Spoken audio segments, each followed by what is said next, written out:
The impact came at 8:42 p.m. A sharp, hollow thud that silenced the busiest Italian restaurant in the city. It wasn't a gunshot, and it wasn't a dropped tray. It was a wooden broom handle connecting with a $3,000 Italian leather shoe. The Mafia boss, Leonardo Falcone, stared at his foot. He frowned at first, thinking it was an accident, a clumsy waiter tripping over his own fear. Then the voice arrived. Louder, sharper. I said, get your feet off my table. This is a dining establishment, not a barn. Leonardo's breath stilled. He had seen respect. He had forced respect. But he had never seen this. A middle-aged waitress in a stained apron staring down a room of killers because she cared more about hygiene than her own survival. His men froze as he slowly took his feet off the table. Hands went to holsters. The manager screamed internally. But Leonardo raised a single hand. Stop. He didn't order the hit. He didn't yell. Because something in that woman's outrage, that pure, unfiltered honesty, hit a part of him he thought had died years ago. Tonight, he wasn't looking at a waitress who had a death wish. He was looking at the only person in the city brave enough to tell him the truth. And what happened next in that booth changed everything. Stay with me until the end, because the job offer Leonardo made to the woman who hit him with the broom will make your jaw drop. Before we begin, don't forget to like this video, hit subscribe, and comment where you're watching from. Now let's get started. To understand why Ruth Holloway snapped, you first have to understand that she hadn't felt her toes since Tuesday. The clock on the wall read 12:30 p.m., the start of the lunch rush that bled seamlessly into the dinner chaos. But Ruth's body was operating on a time zone called survival. She navigated the crowded floor of La Veta like a soldier in a minefield. Her tray was heavy, loaded with 3 veal parmesans and a bottle of Chianti, but the weight on her arms was nothing compared to the weight of the name tag pinned to her chest. It read, Evelyn. Ruth wasn't Evelyn. Evelyn was a college student who had quit 4 months ago in a flood of tears because a customer yelled at her about corkage fees. Ruth was wearing Evelyn's spare uniform because her own was currently soaking in a sink full of cold water and detergent back at her studio apartment, the apartment she was 3 weeks late on paying rent for. She hadn't had time to visit a laundromat in 10 days. When you work 14-hour shifts back to back, hygiene becomes a logistical puzzle, and identity becomes a luxury. Excuse me, Evelyn! A man at table 6 barked, snapping his fingers. The sound was like a whip crack near her ear. Ruth stopped, forcing her face into a mask of polite neutrality. How can I help you, sir? The ice, he said, pointing at his glass as if it contained poison. It's melting. I asked for cubed, not crushed. This is slush. Do I look like I'm drinking a snow cone? I'll replace it immediately, Ruth said, her voice flat. She didn't apologize. She had learned long ago that apologizing only gave them blood in the water. She walked back to the service station, her orthopedic shoes screaming against the hard tile. The manager, a sweaty man named Paolo who treated anxiety like a management style, intercepted her. Table 4 is waiting on bread, Evelyn. And table 9 says you looked at them with hostility. Smile, for God's sake. We sell the experience, not just the pasta. Ruth didn't smile. She gripped the tray until her knuckles turned white. She was 42 years old. She had raised 2 younger brothers on a line cook's salary. She had paid off her mother's medical debt. She was made of iron and exhaustion, and she was currently being lectured on her facial expression by a man who hyperventilated when the espresso machine jammed. She grabbed the fresh bread, swallowed the scream rising in her throat, and went back out. She was invisible. She was a machine that delivered carbohydrates and took abuse. She was Evelyn. But every machine has a breaking point, and Ruth was about to find hers. The shift changed at 8:40 p.m. It didn't change because the rush ended, but because the air suddenly left the room. The chatter at the front door died instantly, spreading like a contagion until the entire dining room was silent. Leonardo Falcone walked in. He didn't wait for the hostess. He didn't look at the reservation list. He moved with the heavy gravity of a man who owned the pavement he walked on. Two men in dark suits flanked him, their eyes scanning the room like sharks looking for blood in the water. Paolo, the manager, practically tripped over his own feet to intercept them, his face pale and glistening with sweat. "Mr. Falcone! We didn't expect you. Please, right this way. The private room is..." "Booth," Leonardo said. One word. No request. He pointed to the corner booth, Ruth's section. The table she had just spent 10 minutes scrubbing until the wood gleamed under the pendant lights. Paolo scrambled to clear the "reserved" sign, bowing low enough to lick the floor. Leonardo slid into the red leather seat, spreading his arms across the backrest. He looked bored. He looked like a king who found his kingdom tedious. His bodyguards took up positions at the perimeter, arms crossed, effectively fencing off the corner of the restaurant. Ruth watched from the service station, clutching a broom she had been using to sweep up a broken breadstick. Her back throbbed. Her feet felt like they were bleeding inside her shoes. She watched as Leonardo Falcone, the man the newspapers called the untouchable, sighed deeply, shifted in his seat, and lifted his legs. He dropped his heavy, street-worn Italian leather shoes directly onto the tabletop. The sound was a dull thud. Ruth saw the dirt from the heel smear across the polished wood she had just cleaned. She saw the sheer, unthinking arrogance of it. To him, the table wasn't a piece of furniture, it was a footrest. To him, the restaurant wasn't a place of business, it was his living room. And to him, Ruth, standing there with her broom, wasn't a person. She was just part of the scenery. Something inside Ruth's chest clicked. It was a small sound, like a fuse blowing in an overloaded circuit. The fear that everyone else felt, the trembling Paolo, the silent diners, didn't reach her. She was too tired for fear. She was too broke for deference. All she felt was a white-hot wave of indignation. "I just cleaned that," she thought. The thought wasn't rational. It was primal. It was the anger of every mother who had scrubbed a floor only to watch someone track mud across it. It was the rage of every worker who had been treated like a ghost. Ruth tightened her grip on the broom handle. She didn't check with Paolo. She didn't think about the guns and the bodyguards' jackets. She just started walking. Her steps were heavy, deliberate, and loud in the terrified silence. She marched straight toward the corner booth, her eyes locked on the offending shoes. The shift from hell was over. The war had just begun. The silence in the restaurant was so absolute that the sound of the espresso machine hissing in the background sounded like a jet engine. Ruth stood there, broom in hand, breathing hard. The adrenaline was starting to fade, replaced by the cold, dull realization of what she had just done. She had assaulted a man whose net worth was higher than the GDP of a small country, and whose reputation for violence was legendary. Paolo broke the spell. He didn't walk, he practically teleported to the table, his face a mask of sheer terror. "You!" he shrieked, his voice cracking an octave higher than usual. He grabbed the broom from Ruth's hand and threw it aside as if it were radioactive. "Are you insane? Do you have a death wish?" He spun toward Leonardo, bowing so low his nose nearly brushed the tablecloth. "Mr. Falcone, please! I beg you! She is new. She is unwell. I will handle this. I will take care of her immediately." Leonardo didn't look at Paolo. He didn't even blink.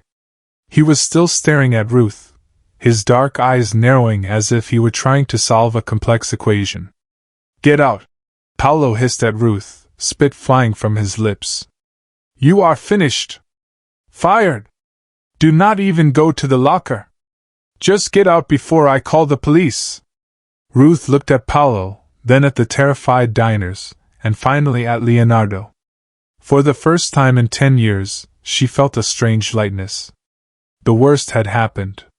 She had lost the job. She was broke. She was likely about to be dragged into an alley. But she didn't have to serve another bowl of pasta to an ungrateful snob. "Fine," Ruth said, her voice steady. She reached up and unpinned the Evelyn name tag, dropping it onto the table next to Leonardo's wine glass. "Mail me my check. And don't short me on the hours, Paolo. I tracked them." She turned on her heel to leave, her head high. She wouldn't give them the satisfaction of seeing her run. "Wait." The word was spoken softly, but it carried more weight than Paolo's screaming. It stopped Ruth in her tracks. She froze, her back to the booth. This was it. This was the part where the bodyguards grabbed her. "Mr. Falcone," Paolo stammered, trembling. "Please, there is no need to dirty your hands. She is leaving. She is nobody." "Shut up," Leonardo said.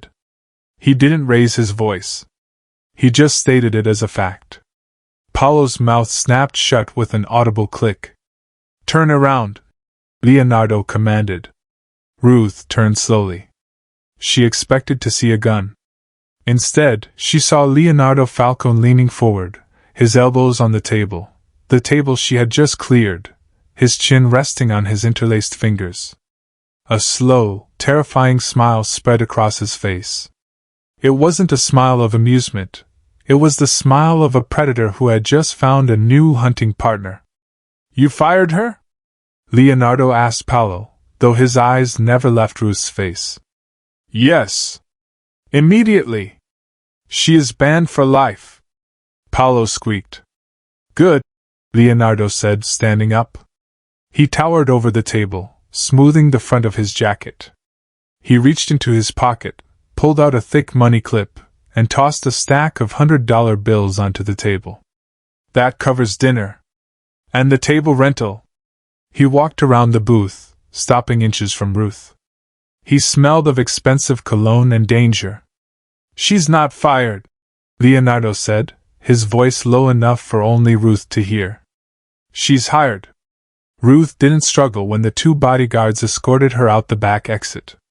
She assumed they were taking her to the alley to break her legs or worse. In her mind, she was already calculating how much the hospital bill would set her back, or who would feed her cat if she didn't come home. But they didn't turn toward the dumpsters. They opened the door of a sleek, black limousine idling in the loading zone. The interior looked more comfortable than her entire apartment. "Get in," one of the men grunted. Ruth hesitated for a fraction of a second, then climbed inside. If she was going to die, she might as well die sitting on heated leather.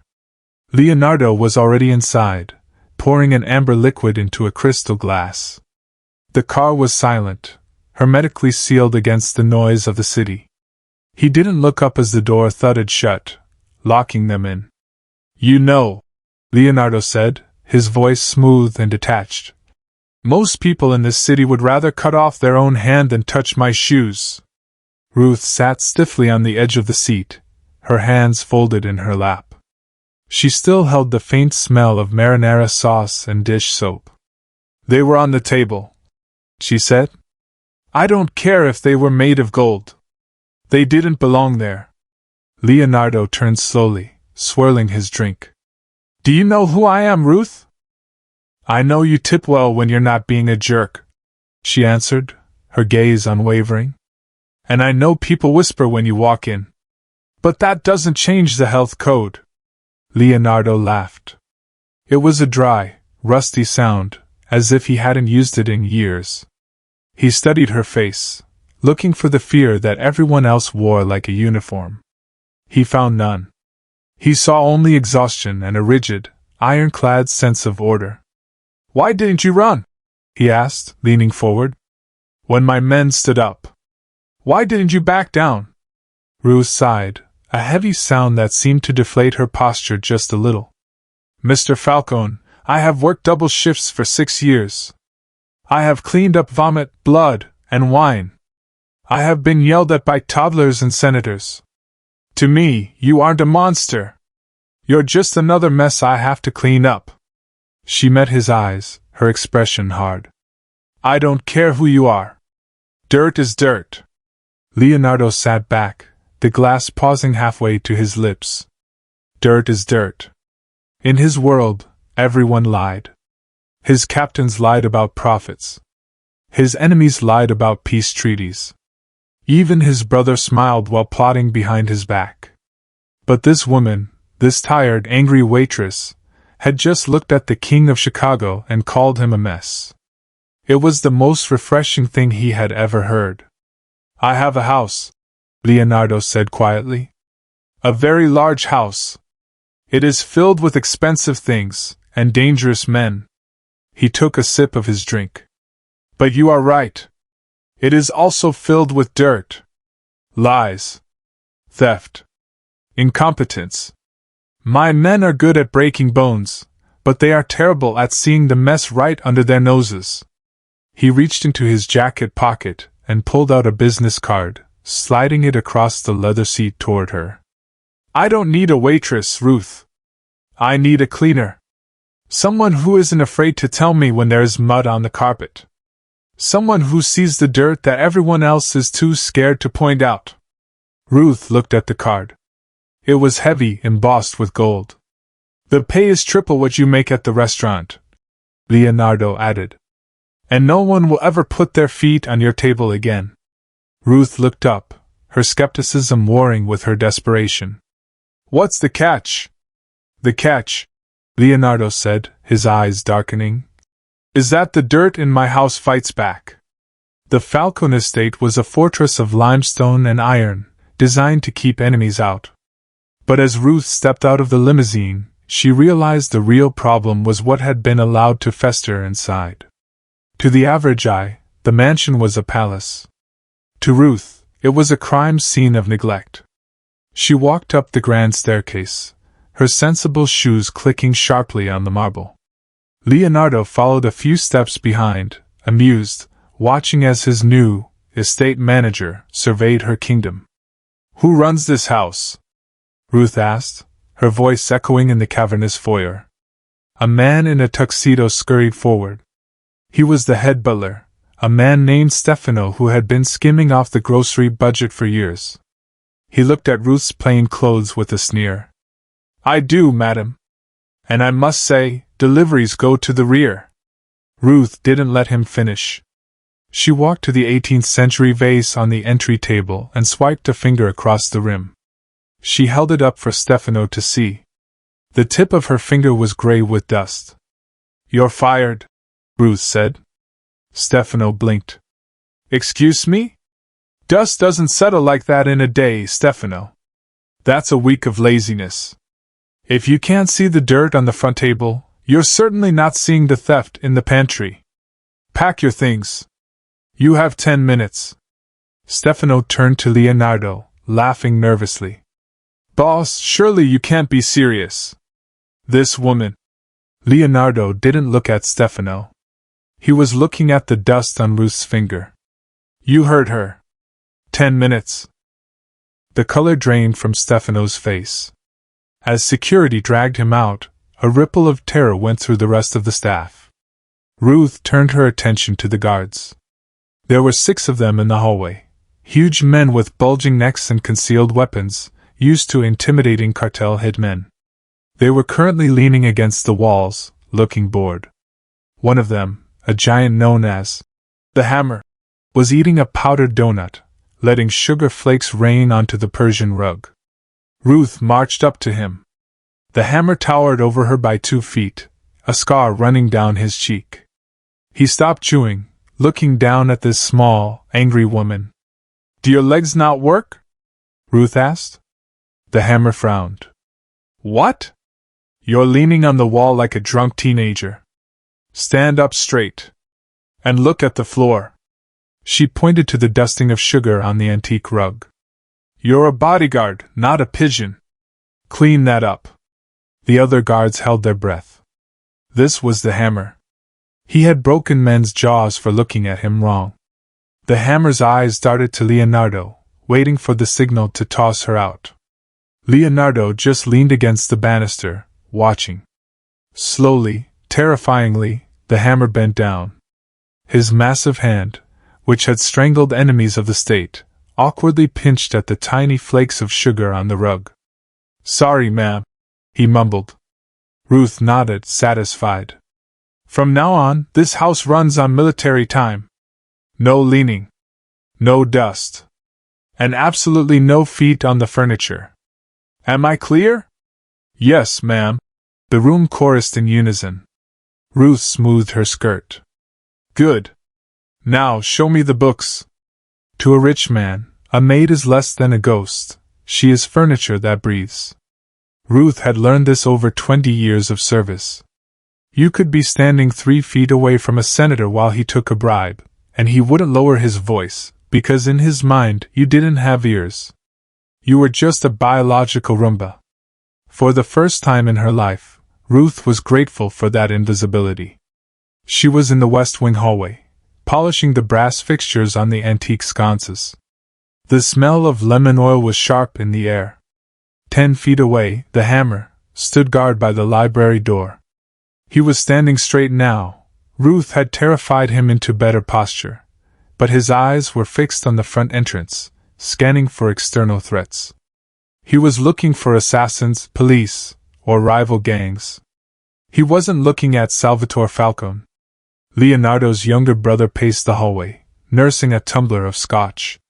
Salvatore was the charming one, the face of the legitimate side of the business. He had smiled at Ruth earlier, calling her dear, a condescension that made her grip her polishing rag tight enough to strangle it. Now Salvatore thought he was alone. The guard was a statue. Ruth was furniture. He pulled a burner phone from his jacket pocket.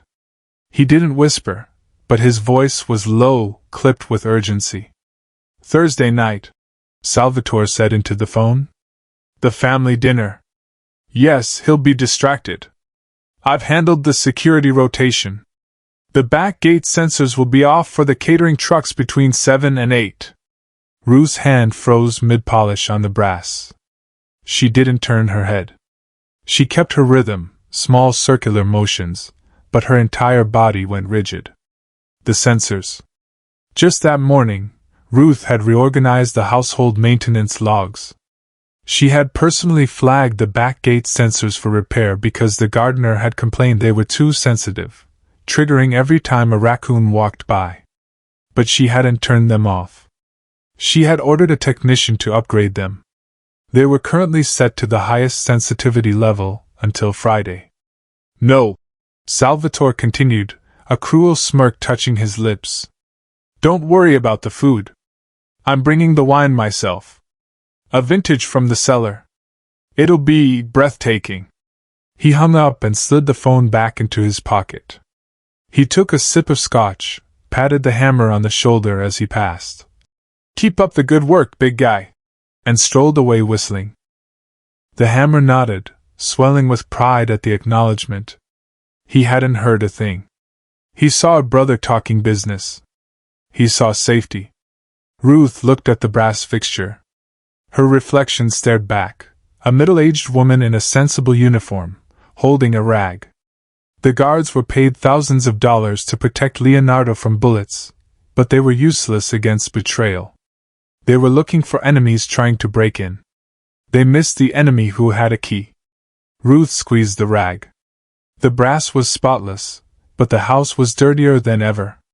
Ruth had set the table with the precision of a surgeon preparing for a bypass. The silver was spaced exactly 1 inch from the charger plates. The crystal stemware was aligned in a perfect diagonal. To the untrained eye, it was just a fancy dinner setup. To Ruth, it was a grid, a controlled environment where any deviation, a trembling hand, a shifted glance, would be instantly visible.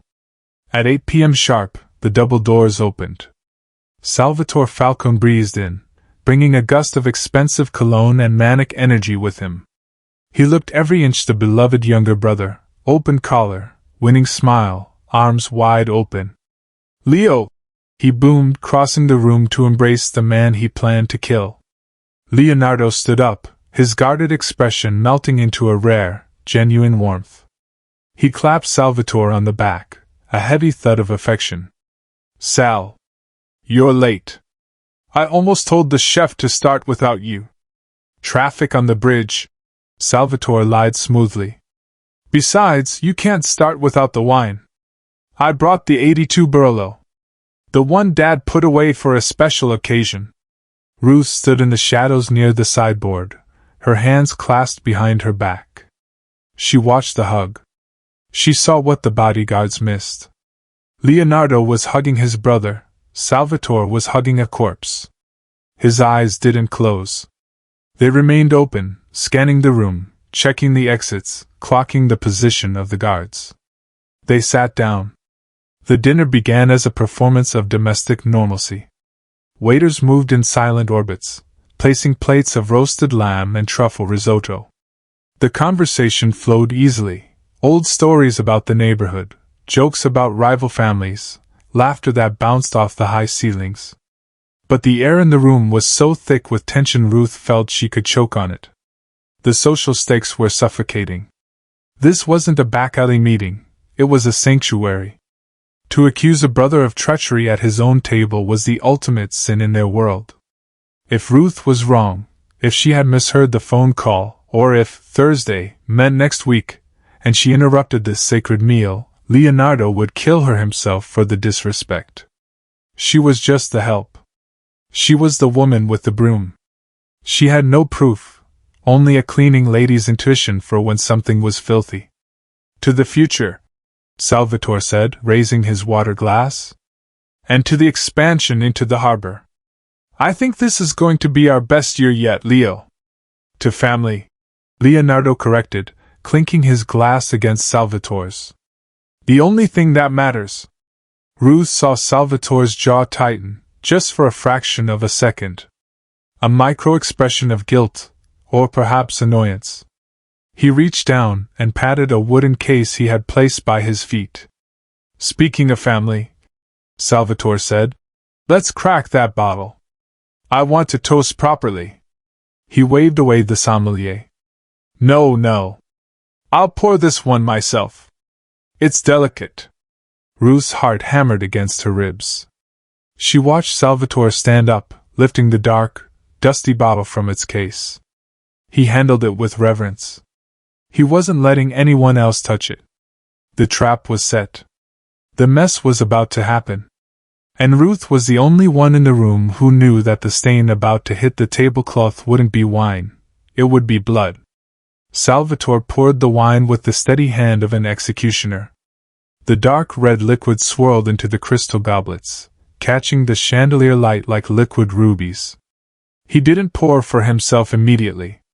He pushed the first glass across the white damask tablecloth toward Leonardo. "Drink," Salvatore said, his smile tight, not reaching his eyes. "It's been too long since we tasted the good stuff." Leonardo reached for the stem.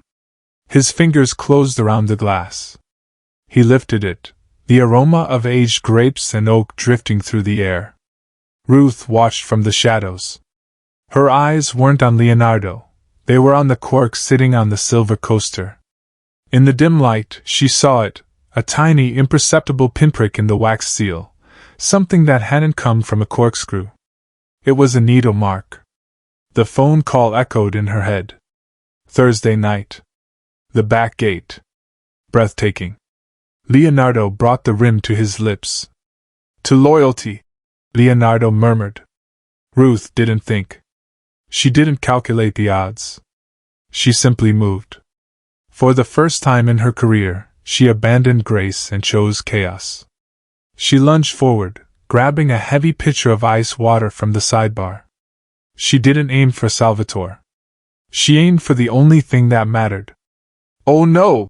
she cried out, her voice feigning a clumsy panic that sounded terrifyingly real.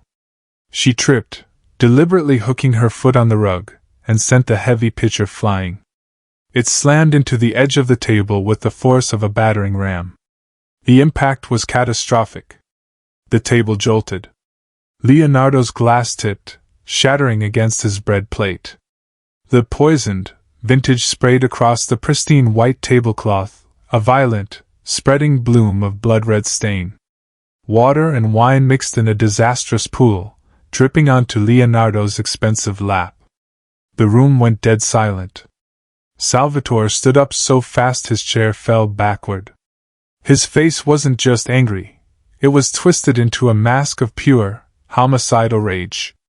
"You stupid, clumsy bitch!" he screamed, his voice cracking. "Do you know what you just did? That bottle was worth more than your life."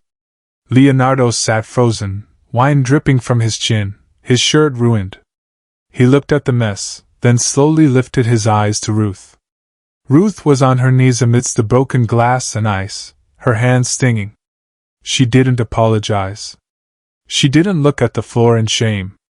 She looked directly at Leonardo, her eyes wide and urgent, silently begging him to see the truth. She had just committed the cardinal sin of service, she had made a mess. But as Salvatore reached into his jacket, instinctively reaching for a weapon in his fury, Ruth saw Leonardo's gaze shift. He wasn't looking at the stain on his shirt anymore. He was looking at the spilled wine on the tablecloth. It was frothing. A faint, white fizz where the liquid met the silver charger plate. Leonardo looked from the frothing wine to his brother's terrified face, and finally to Ruth. The realization hit him harder than the broom ever had. She hadn't tripped. She had taken a bullet for him. The chemical fizz on the silver charger plate hissed in the silence, a sound like a snake warning before a strike. Leonardo stared at the bubbling liquid, then slowly raised his eyes to Salvatore. The warmth was gone from his face. The brotherly affection had evaporated, replaced by the cold, dead stare of a man who had just realized he was dining with a ghost. "Sal," Leonardo said, his voice terrifyingly calm. "You made a mess." Salvatore opened his mouth to lie, but the evidence was eating through the varnish on the table. He scrambled backward, reaching for his jacket pocket, but he was too slow. The hammer, who had been watching the room with new, terrified diligence ever since Ruth had scolded him about sugar, was already moving. The giant guard clamped a hand on Salvatore's shoulder, pinning him to the chair. Salvatore thrashed, screaming about loyalty, about mistakes, about how it wasn't what it looked like. "Take the trash out," Leonardo said. He didn't look at his brother. He picked up his napkin and dabbed at the wine on his shirt. "And make sure the sensors on the back gate are working before you leave." As the guards dragged a kicking, screaming Salvatore out of the room, the heavy double doors thudded shut, sealing the silence once more. Ruth was still on the floor, surrounded by broken glass and ice. Her knees ached. Her uniform was soaked. She started to reach for the shards of glass, her instinct to clean taking over even in the face of an assassination attempt. "Leave it," Leonardo commanded. Ruth froze. "Mr. Falcone, there's glass everywhere. Someone could cut themselves." "I said leave it." Leonardo stood up. He walked around the table, his shoes crunching on the crystal. He stopped in front of her and extended a hand. Ruth looked at his hand, then at her own, which was wet and sticky with wine. She hesitated. "I'm dirty, sir." "You're the only clean thing in this entire city," Leonardo said. He pulled her to her feet. He didn't let go of her hand. He led her not to the door, but to the head of the table, the empty chair where Salvatore had just been sitting. He pulled it out. "Sit," he said. Ruth blinked. "Mr. Falcone, that's the family seat. I'm just the estate manager. I should go get a mop." "You're not the manager anymore," Leonardo said, pressing her gently down into the chair. "You're the advisor. You see the things I miss. You see the poison before it touches my lips. I don't need another brother, Ruth. I need a partner who isn't afraid to ruin a tablecloth to save my life." He walked back to his own chair. He reached for a fresh bottle of water and a clean glass. He poured a drink for himself, his hands shaking slightly as the adrenaline faded. He went to set the glass down on the polished wood. Thwack! Ruth's hand shot out, sliding a small, leather square under his glass just before it touched the surface. Leonardo froze.